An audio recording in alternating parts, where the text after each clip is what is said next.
I want to begin by again thanking Governor Ducey for appointing me to fill John McCain's seat. It's been a real honor and a privilege for me to do that, and another reminder of just what a great responsibility and privilege it is to represent the people of the state of Arizona in Washington, D.C. The thing that I'd like to begin with here is a report on some legacy items of Senator McCain. He had always emphasized the fact that our industry here in Arizona is significantly based around the country's defense needs, and that we provide a lot of the support for our military right here in the state of Arizona.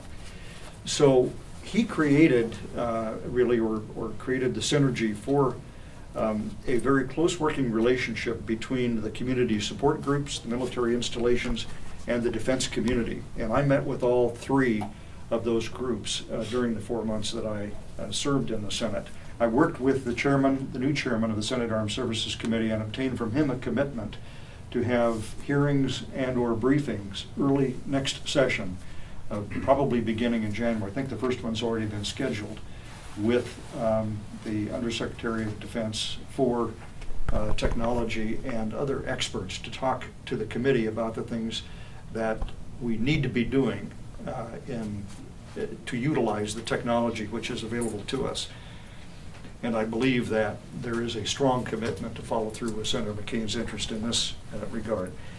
There were less important things that John was working on that I was able to continue to pursue, one of which I was glad we were able to do because I know how much it meant to him, was to reauthorize the Morris Udall and Stuart Udall Foundation at the University of Arizona. And in fact, we were able to name the Environmental Conflict Resolution Center of the foundation for Senator McCain, so that will now bear his name.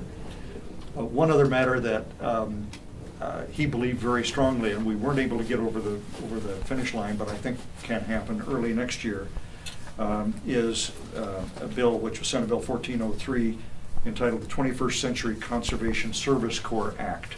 This was something that he believed would be a real benefit both to the young people who could participate and the national parks and federal lands which could sponsor these young people for various projects to work as it says, Conservation Service Corps.